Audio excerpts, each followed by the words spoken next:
Bharatiya Janata party के गुंडों और उनके सैकड़ों गाड़ियों को तोड़ा गया है। क्या बोलता है विजय सिंह है वाला वही हमला करवाया है। वहाँ पे भारतीय जनता पार्टी के कार्यकर्ताओं ने एक महिला को भी घेरा, उस महिला को जो खुद भारतीय जनता पार्टी के सांसद है। भारतीय जनता पार्टी के लोग लाठी डंडा हथियार और पत्थर के गिट्टी से व्यवस्थित होकर के सामूहिक रूप से हमला बोले। द लाइव टीवी, सच सबसे आगे। नमस्कार, मैं अनमोल प्रीतम और आप देख रहे हैं द लाइव टीवी। इस वक्त मैं गोरखपुर में हूँ। गोरखपुर की तमाम छोटी मोटी अपडेट मैं आपके लिए ला रहा हूँ और साथ ही साथ वो भी खबरें जो कैमरे के सामने चल रही हैं और कैमरे के पीछे क्या है वो भी मैं आपको बताऊंगा। लेकिन सबसे पहले बड़ी खबर है कुशीनगर से। कुशीनगर जहां पर 3 मार्च को वोटिंग है। कुशीनगर के फाजिल नगर विधानसभा में स्वामी प्रसाद मौर्य, जो कि भाजपा के कैबिनेट मंत्री थे और वर्तमान में सपा से चुनाव लड़ रहे हैं। स्वामी प्रसाद मौर्य के भाजपा छोड़ने और सपा के ज्वाइन करने के बाद उत्तर प्रदेश के चुनावी रणनीति में काफ़ी हलचल मची थी। लेकिन इस बार स्वामी प्रसाद मौर्य किसी और मामले को लेकर सुर्खियों में है। साथ ही साथ मैं आपको एक बात ये भी बताऊंगा कि किस तरह से भाजपा की एक सांसद प्रधानमंत्री मोदी से बगावत पर उतर आई है, वो भी इसी खबर से संबंधित है। लेकिन सबसे पहले बात करते हैं स्वामी प्रसाद मौर्य की। आज शाम के 3 बजे करीब स्वामी प्रसाद मौर्य फाजिल नगर में रोड शो कर रहे थे। चुनाव आयोग से परमिशन लेकर रोड शो हो रहा था, रोड शो जारी था। लेकिन जैसे ही स्वामी प्रसाद मौर्य का रोड शो गोड़रिया के जलावपट्टी गांव में पहुंचा, बीजेपी कार्यकर्ताओं ने उनके रोड शो पर हमला कर दिया। उनके गाड़ी पर लाठी डंडों और पत्थर से हमला किया गया, उनके कार्यकर्ताओं को पीटा गया और उनके ड्राइवर पर भी जानलेवा हमला किया गया। स्वामी प्रसाद मौर्य क्या कहते हैं इस बारे में वीडियो देख लीजिए। आज निर्वाचन अधिकारी के द्वारा निर्धारित रूट मार्ग से समाजवादी पार्टी का रोड शो हो रहा था, चुनावी रोड शो हो रहा था, जिसमें एक सुनियोजित साजिश के तहत भारतीय जनता पार्टी के लोग लाठी डंडा हथियार और पत्थर के गिट्टी से व्यवस्थित होकर के सामूहिक रूप से हमला बोले, जिसमें मेरी गाड़ी भी बुरी तरह से टूट गई है। मेरे ड्राइवर का कान फट के थोड़ा उसका टुकड़ा निकल गया है। सैकड़ों गाड़ियां तोड़ दी गई हैं और साथ ही साथ सैकड़ों कार्यकर्ताओं को बुरी तरीके से दौड़ा के मारा है। क्योंकि मैं दूसरी गाड़ी में बैठा था आज, इसलिए मेरी गाड़ी जिस गाड़ी में बैठा तो आगे निकल गई। मेरी जो परमानेंट गाड़ी है जिससे मैं चलता हूं, जिसका नंबर सबको मालूम है, उस नंबर पर इन लोगों ने हमला किया। इस वीडियो में आप देख सकते हैं कि स्वामी प्रसाद मौर्य बता रहे हैं किस तरह से उनके काफिले पे हमला हुआ है। लाठी डंडों और पत्थर से हमला हुआ है, उनके कार्यकर्ताओं पर हमला हुआ है और साथ ही साथ स्वामी प्रसाद मौर्य ये भी कह रहे हैं कि उनके ऊपर भी जानलेवा हमला हुआ है और ये हमला सुनियोजित तरीके से किया गया है। इसके विरोध में सपा कार्यकर्ता धरने पर बैठ गए। ये धरने की वीडियो देख लीजिए। गणेश पांडे ने बोला मारे गणेश पांडे बोला है। गणेश पांडे और विजय क्या बोलता है विजय सिंह है वाला वही हमला करवाया है। हमला विजय सिंह हमला कराया और गणेश पांडे यही सब करवाया है।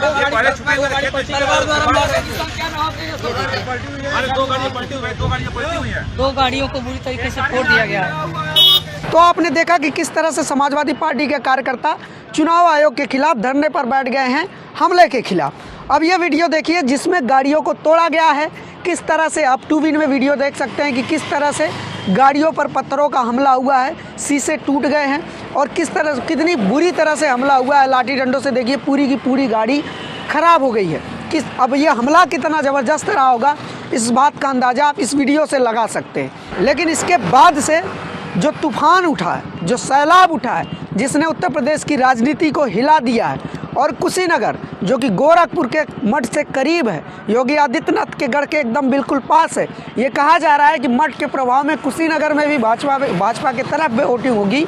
उसका क्या हाल है दरअसल इसके बाद से अखिलेश यादव ने भी ट्वीट किया। अखिलेश यादव ने ट्वीट करते हुए कहा कि स्वामी प्रसाद मौर्य के काफिले पे हमला, समाजवादी पार्टी के प्रत्येक कार्यकर्ता पर हमला है। इस हमले का जवाब जनता 3 मार्च को देगी और चुनाव आयोग से कोई उम्मीद तो है नहीं। लेकिन इसके बाद बड़ी बगावत सामने आई बीजेपी के सांसद और स्वामी प्रसाद मौर्य की बेटी संघमित्रा मौर्य की तरफ से। संघमित्रा मौर्य बदायूं से सांसद हैं, वर्तमान में बीजेपी पार्टी में हैं, लेकिन जैसे ही उन्हें पता चला कि उनके पिता के ऊपर हमला हुआ है, वो सब कुछ छोड़कर अपने पिता से मिलने चली आई। वो मिलकर क्या बोली, ये वीडियो देखिए। हमला हुआ है ये पिताजी नहीं कह रहे हैं, ये सड़क पर दिखाई दे रहा है। गाड़ियां किस तरह तोड़ी गई हैं, लोगों के सर से किस तरह खून बह रहा है, लोगों के पैर किस तरह टूटे हैं, इवन हमारे पिताजी को चोट किस तरह आई है। वो भारतीय जनता पार्टी जो शांति का और दंगा मुक्त प्रदेश की बात करता है, आज उसी के प्रत्याशी ने हमारे पिता पर हमला किया है। और आज मैं खुलेआम यहाँ पर आकर के कहती हूँ कि फाजिल नगर की जनता 3 मार्च को ऐसे हुड़दंगियों को सबक सिखाएगी और स्वामी प्रसाद मौर्य जी को भारी मतों से विजयी बना करके उनकी दबंगई को उनके घर में बंद करवाएगी। और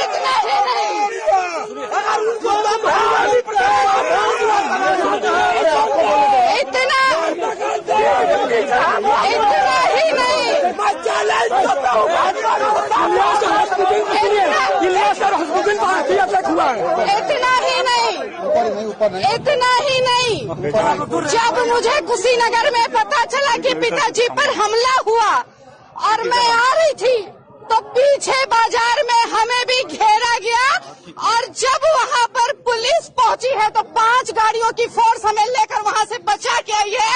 वहाँ पे भारतीय जनता पार्टी के कार्यकर्ताओं ने एक महिला को भी घेरा, उस महिला को जो खुद भारतीय जनता पार्टी की सांसद है। इसलिए मैं फाजिल नगर की बहनों बेटियों से कहती हूँ कि इस बार स्वामी का साथ। इस वीडियो में आप देख सकते हैं कि साफ तौर से संघमित्रा मौर्य कह रही हैं कि बीजेपी जो प्रदेश में गुंडा मुक्त और दंगा मुक्त प्रदेश की बात करती है, गुंडा मुक्त और दंगा मुक्त शासन की बात करती है, उसकी क्या हकीकत है कि एक सांसद के पिता ही नहीं सेफ हैं।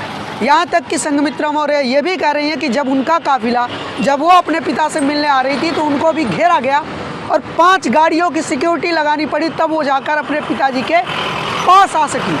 तो इस तरह की हालत है। लेकिन इसके बाद से जो सवाल उठे उन पर गौर किया जाना जरूरी है कि चुनाव आयोग एक तरफ शांति से चुनाव की बात कर रहा है, लेकिन दूसरी तरफ लगातार सपा प्रत्याशियों पर हमले हो रहे हैं। पिछले चरण के चुनाव में हमने देखा कि किस तरह से प्रतापगढ़ के कुंडा में राजा भैया के गुंडों द्वारा सपा के प्रत्याशी गुलशन यादव के ऊपर हमला हुआ, बूथ कैप्चरिंग हुई, वोटरों पर भी जानलेवा हमला हुआ। वो वीडियो हमने आपको दिखाया था। अब इस चरण की शुरुआत में भी इस तरह की हालत हो गई है। स्वामी प्रसाद मौर्य जो कि एक बड़े नेता रह चुके हैं, कैबिनेट मंत्री रह चुके हैं, बसपा में जब थे वो तब भी कैबिनेट मंत्री थे, बसपा के प्रदेश अध्यक्ष भी थे, जब भाजपा में आए तब भी कैबिनेट मंत्री थे, बड़ा नाम है। जब भाजपा छोड़े तो सपा में आने के बाद भी बड़ा शोर हुआ, लेकिन उनके ऊपर भी हमला हो जा रहा है। ये हमला क्यों हो रहा है? ऐसा क्यों हो रहा है कि विपक्ष के नेताओं, खासकर समाजवादी पार्टी के नेताओं पर ही हमले हो रहे हैं? बीजेपी के नेता पर हमला क्यों नहीं हो रहा है? ये गुंडे कौन हैं? ये हमला करने वाले लोग कौन हैं जिनके अंदर कानून का भय नहीं है? ऐसा क्यों हो रहा है कि केवल विपक्ष पर ही हमला हो रहा है? अभी तक हमने एक भी खबर नहीं देखी कि समाजवादी पार्टी या बहुजन समाज पार्टी या कांग्रेस के नेता या कार्यकर्ता द्वारा किसी बीजेपी नेता पर हमला हो गया हो।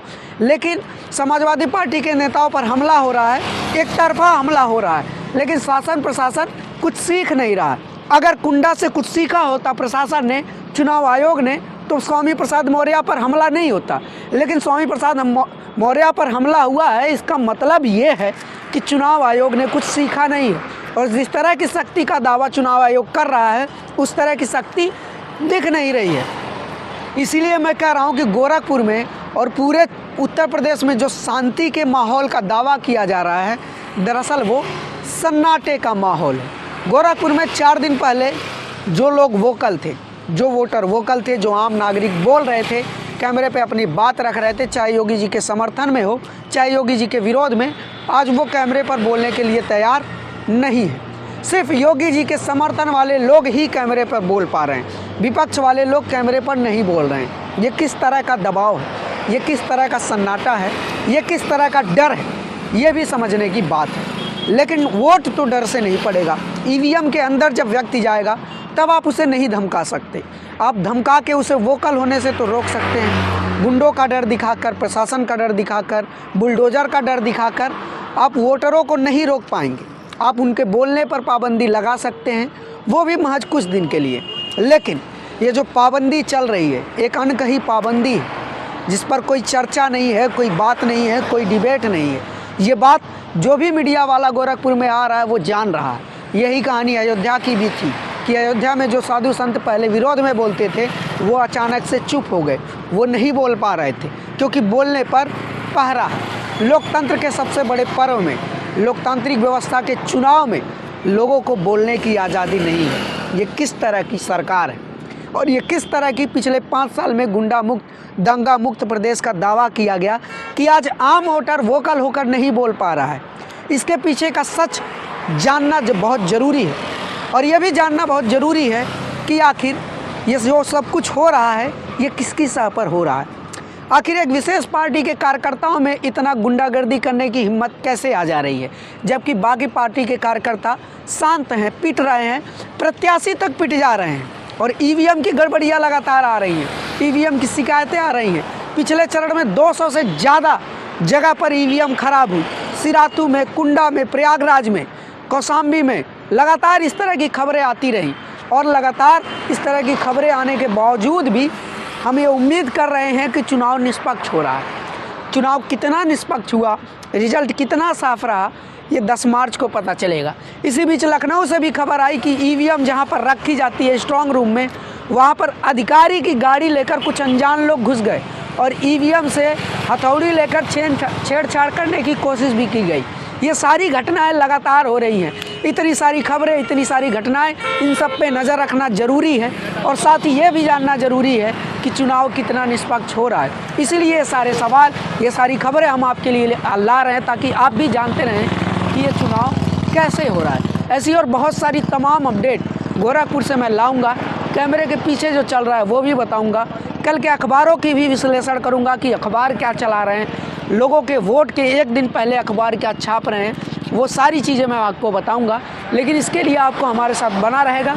इस चुनावी यात्रा में आप हमारे साथ बने रहिए, देखते रहिए the live TV. Camera person Sanjeet और सहयोगी अशरफ सिंह के साथ मैं अनमोल प्रीतम, गोरखपुर, यूपी।